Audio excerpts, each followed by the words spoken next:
Good morning students. आज बहुत दिनों बाद मैं फिर से एक वीडियो के साथ उपस्थित हुआ हूँ। एक्चुअली कुछ ज़रूरी काम, बहुत सी चीज़ें पड़ी हुई थी, वो पेंडिंग पे थी, इस वजह से मैं नहीं आ पा रहा था। तो फाइनली अभी हम लोग गुणनखंड का चैप्टर, हम लोग गुणनखंड एवं सरसमीकाएँ चैप्टर पढ़ रहे थे।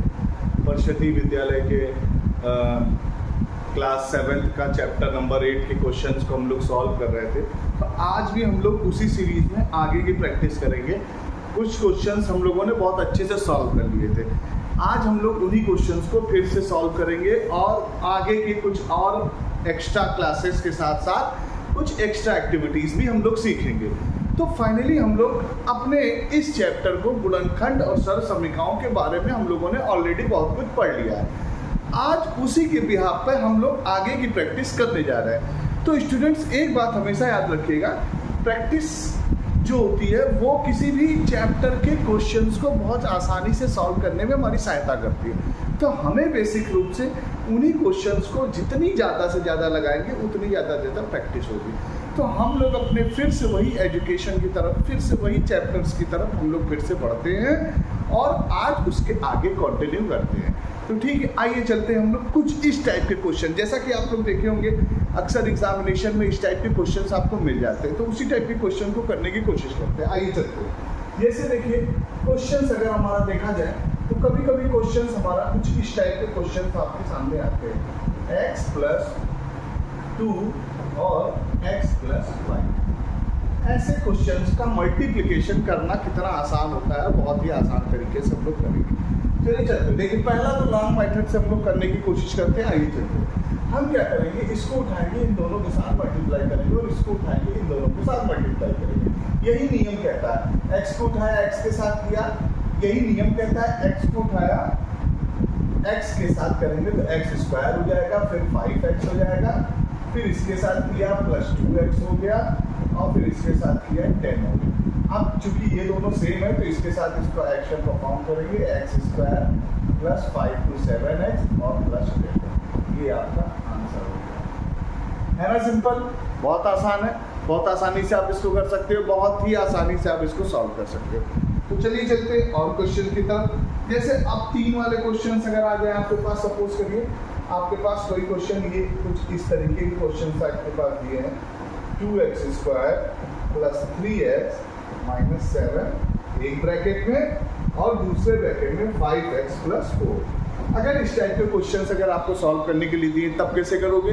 तो बहुत ही सिंपल तरीका है। वही चाहो तो आप इसको उठाओ, इसके साथ मल्टीप्लाई करो, 5 × 2 = 10 x³, ये इससे 7 हो जाएगा, फिर 5 × 3 = 15 x², फिर 5x का इसके साथ 5 × 7 = 35 x हो जाएगा। फिर 4 को उठाओ, 4 दूनी 8x², फिर इससे होगा 4 × 3 = 12x, फिर इसके साथ होगा 7 × 4 = 28। ये आपका ऐसे हो गया। अब क्या करोगे, फाइनली इसको सॉल्व कैसे करोगे? भाई 10x³ का कोई पेयर दिख रहा है यहाँ पर? नहीं दिख रहा, तो क्या करेंगे, इसको सेम एज इट इज ऐसे ही उतार लेंगे। 15x² और 8x² का कॉम्बिनेशन में दिख रहा है, ये भी प्लस में, ये भी प्लस में, तो प्लस प्लस प्लस होता है। अब इसको करेंगे 8 × 5 = 13, 23x² हो जाएगा। फिर यहाँ आ जाइए -35x + 12x। अब ये माइनस और प्लस माइनस होता है, तो 35 में से 12 जाएगा, 5 में से 2 गया, यहाँ पर 3 बचा, 3 में से 1 गया, 2 बचा, 23 हो जाएगा और ये माइनस में ये लग जाएगा, तो 23x हो जाएगा और -28 हो जाएगा। ये आपका फाइनल आंसर हो जाएगा। तो है ना दोस्तों, बहुत आसान, बहुत ही आसानी से हम लोगों ने कर लिया। सिंपल सा क्वेश्चन का तरीका है, ऐसे उतारेंगे, एक एक करके एक एक के साथ मल्टीप्लाई करेंगे और दूसरे को दूसरे के साथ मल्टीप्लाई करेंगे। जो कॉम्बिनेशन में जिसका बन रहा होगा, जैसे x³ का कोई कॉम्बिनेशन नहीं था तो उसको सिंगल ही उतार दिया, x² का कॉम्बिनेशन था, उसके साथ एडिशन सब्ट्रैक्शन जो दिया होगा उसके अनुसार कर लेंगे, उसके आगे के क्वेश्चन को फिर उसी तरीके से सॉल्व करेंगे। तो चलते हैं नेक्स्ट क्वेश्चन के टाइप क्वेश्चन की तरह। अब कभी कभी क्वेश्चन में दे देता है कि भैया ये करने के बाद उसका मान ज्ञात कीजिए, तो आप मान ज्ञात करना आपको बहुत ही बेहतरीन तरीके से मैंने पढ़ाया है, आप उसको मान ज्ञात कर सकते हैं। अब मान ज्ञात करने के बाद अब ऐसे कई सी क्वेश्चंस आएंगे जो आपको क्वेश्चंस को करने पड़ेंगे सरसमीकाओं की सहायता से। तो सरल समीकरण बेसिक हम लोग 3 सरल समीकरण पढ़ेंगे, उसके आगे का अगर सिलेबस में होगा तो हम लोग उसको पढ़ेंगे। जैसे पहला, अगर सरल समीकरणों की बात करें, सरल समीकरण अगर हम लोग बात करें यहाँ पर, तो सरल समीकरण के बारे में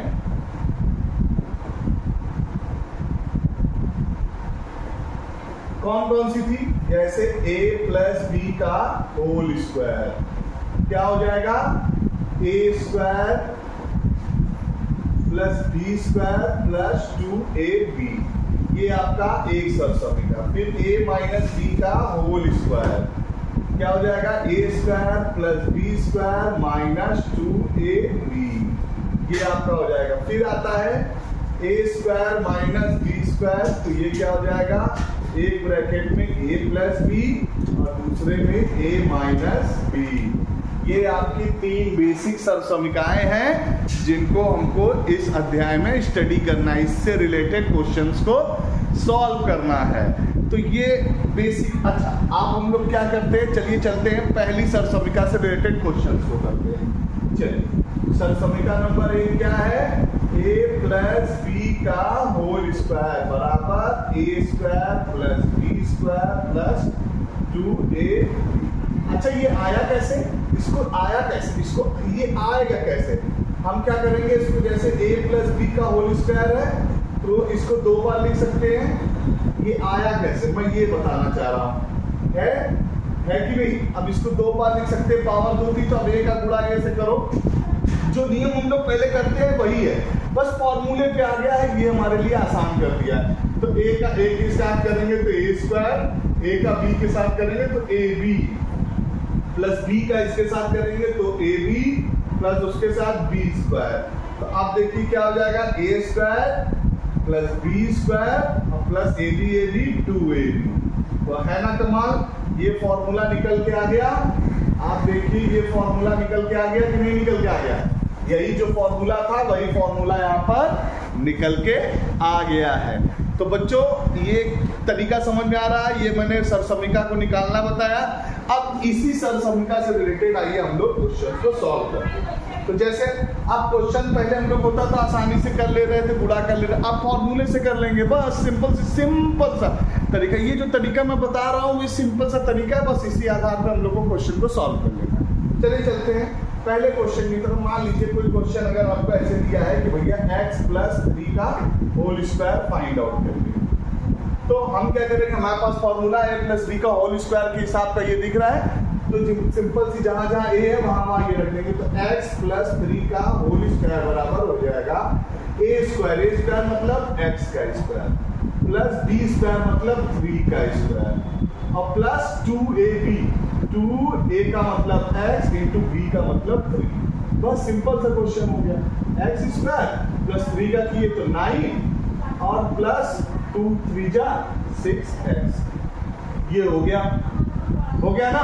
कभी कभी आंसर आगे पीछे भी कर देता है, नंबर को घटते क्रम में ऐसे भी लिखा जा सकता है, x square plus 6x plus 9, ये भी लिख सकते हैं। तो कोई दिक्कत नहीं, आप चाहे ये लिखिए चाहे ये लिखिए, कोई दिक्कत नहीं, किसी प्रकार की कोई दिक्कत आने वाली नहीं है आपको।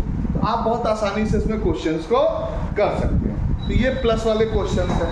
अब इसी में अगर वर्ड प्रॉब्लम आ जाए आपके पास, तब क्या करोगे कि एक भाग में 2x प्लस 2y पंक्तियां हैं, तो एक पंक्ति में x प्लस 2y पेड़ लगे हैं, तो बताइए भाग में कुल पेड़ों की संख्या, फिर उसके बाद कोई नंबर दे दे।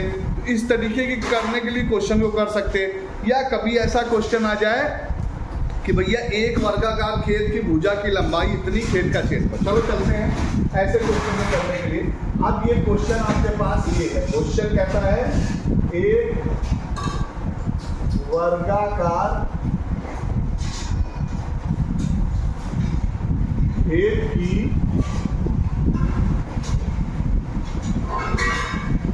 भुजा 3x प्लस y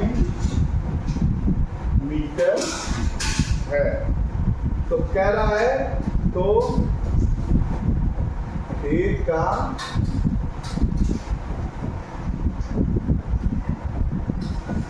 क्षेत्रफल ज्ञात करें, ये आपके पास क्वेश्चन है। तो ये इस क्वेश्चन को अगर हमको सॉल्व करना है तो क्या करना पड़ेगा? सिंपल सा आइए सोल्यूशन इसका देखते हैं। क्या है सोल्यूशन? कहता है एक वर्गाकार खेत की भुजा। चलो भैया भुजा कितनी है? यहाँ पर वर्गाकार खेत है तो भुजा उसकी 3x +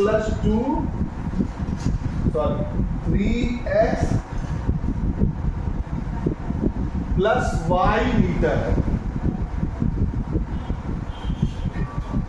y मीटर है। तो भुजा अगर वर्गाकार भुजा है तो वर्गाकार खेत की वर्ग की का क्षेत्रफल क्या होता है? भुजा गुणे भुजा। तो हम लोग क्या करेंगे? अतः खेत का क्षेत्रफल निकालना है ना। तो बच्चों खेत का क्षेत्रफल वर्गाकार भुजा है तो क्या हो जाएगा? भुजा गुणे भुजा, या कहा जाए भुजा का वर्ग। तो भुजा गुणे भुजा मतलब 3x + y का वर्ग कर देंगे। तो भैया a + b का होल स्क्वायर के फॉर्मूले पर रख दो। 3 का स्क्वायर हो जाएगा प्लस y का स्क्वायर हो जाएगा प्लस 2 × 3x × y, ये हो जाएगा। अब भैया हम लोग इसको कर लेते हैं। 3 × 3 = 9x² प्लस y² और प्लस 2 × 3 = 6xy। ये क्या हो जाएगा आपका? Metre square. क्या हो जाएगा?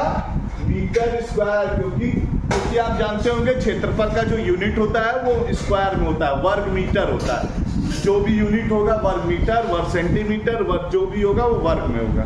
तो आप आसानी से इसको कर सकते हैं। तो ठीक है, ये क्वेश्चन को सॉल्व कर लीजिएगा। और भी क्वेश्चंस हैं जो आप कर सकते हैं सर समका से रिलेटेड, तो आप इसको कर लीजिएगा। ठीक है, तो ठीक है, आप इस क्वेश्चन को सॉल्व कर लीजिएगा, बाकी देखा जाएगा। ठीक, और क्वेश्चन को सॉल्व कर लीजिएगा। ठीक है, थैंक यू सो मच।